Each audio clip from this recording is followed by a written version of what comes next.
May we request Chairman George Erwin M. Garcia to read the proclamation certificate of Senator-elect Panfilo Morena Lacson.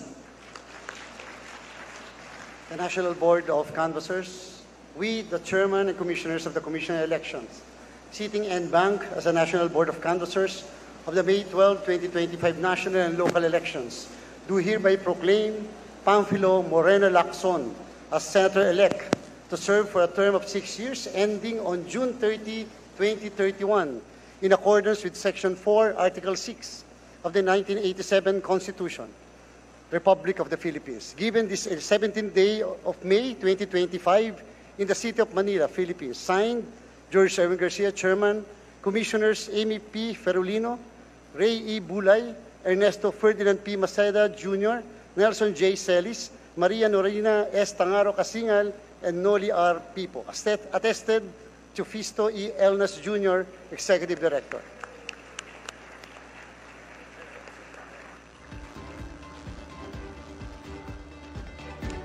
Si Senator Ping Lacson o Panfilo Morena Lacson ay isang dating Police General at nakatatlong termino bilang senador. 1971 nang maging bahagi siya ng Metrocom Intelligence and Security Group. 1986, nanalbihan siya sa Anti-Carnapping Task Force ng nooy Constabulary Integrated National Police. Sa mga sumunod na taon, umakyat ang ranggo niya sa PNP hanggang italaga siya bilang hepe ng Task Force Habagat ng Presidential Anti-Crime Commission noong 1992. 1999 naman Tina nang i-appoint siya bilang hepe ng PNP sa ilalim ng administrasyon ni Noy Pangulong Joseph Estrada.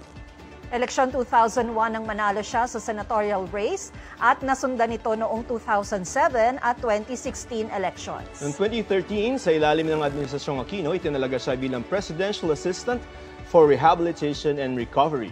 2 beses na ring tumakbo sa pagkapangulo si Lacson noong 2004 at 2022 elections pero nabigo po siya. Yung si Senator-elect Lacson ay isa doon sa 4 na mga nagbabalik na mga senador natin at ikalawa dun sa pinakamaraming boto doon sa ticket ng administrasyon. Yung 4 na iba pa si Senator Lacson for his message.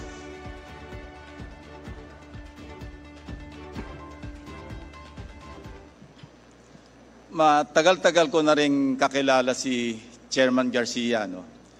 At kung di ako nagkakamali, kami magkababayan sa lalawigan ng Cavite. Pero hindi ko akalain na ganito pala siya kasadista. No? 90 days kaming nagkampanya, halos araw-araw na ginawa ng Diyos, speech kami ng speech. Nung makita ko yung programa, speech na naman, poproklama na kami, panalo na kami, speech na naman, Chairman.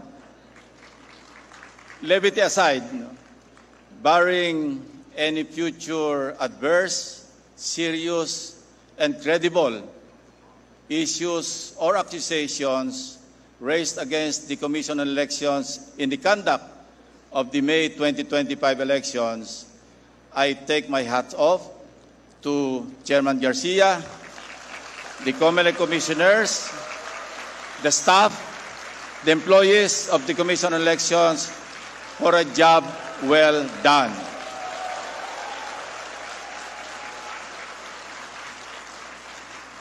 Like those who spoke before me and those who will speak after me, I have a long list of people to thank for making today possible. But I will only mention 3 most important individuals: God, my dear mother, and my dear father. Incidentally, they are all in heaven. Natatandaan ko noong kami maliliit pa, kami magkakapatid, hindi ko makakalimutan yung paulit-ulit na binibilin sa akin or sa amin ng aking mahal na ina. Huwag kayong magnanakaw, huwag niyong kukunin ang hindi para sa inyo. Katunayan, isang Lunes ng hapon, dumating ang aking nakakatandang kapatid.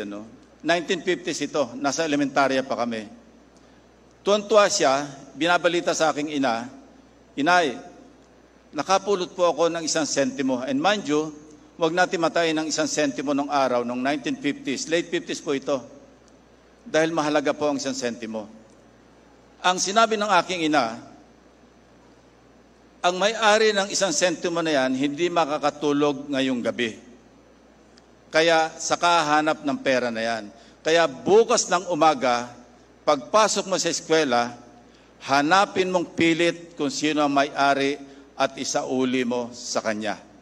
Yan po ang aking nanay na nagsasabi, nagbibilin na huwag kayong magnanakaw. Ang akin po namang ama, dahil siya anak ng isang veteranong katipunero, si Lolo Mauricio, ang laging habili naman sa akin na hanggang sa ako'y, kasi nag-abot pa kami bago siya namatay, ako'y naging PNP, Chief PNP, Director General. Ang bili niya sa akin, simple lamang. Lagi mong pakakatandaan, Ping, sabi niya. Ang tama ay paglaban, ang mali ay labanan. Yon po ang aking naging panuntunan, naging aking gabay sa mahigit 50 taon na ako'y nagsilbi sa gobyerno. 20 taon bilang sundalo, 10 taon bilang pulis, at 18 taon bilang senador. At ito po, Chairman, Commissioners, will be my 4th term as an elected Senator of the Republic. Mabuhay po ang Pilipinas, mabuhay ang COMELEC, at mabuhay po tayong lahat. Thank you very much, Senator Lacson.